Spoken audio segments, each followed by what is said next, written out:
नमस्कार, सत्यदर्शन न्यूज मध्ये आपले स्वागत आहे. मी पायल शहा. एक नजर टाकूया आजच्या ठळक घडामोडीवर.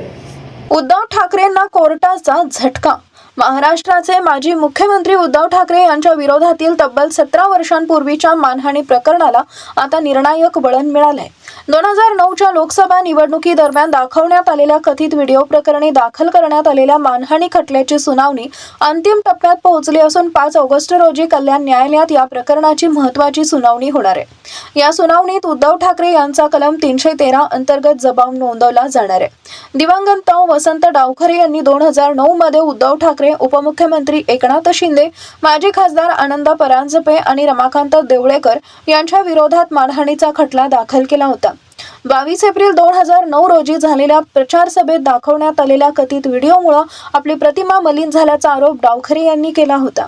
या प्रकरणाची अधिकृत नोंद 14 सप्टेंबर 2009 रोजी झाली होती आणि सध्या खटला अंतिम सुनावणीच्या महत्त्वाच्या टप्प्यावर पोहोचलाय.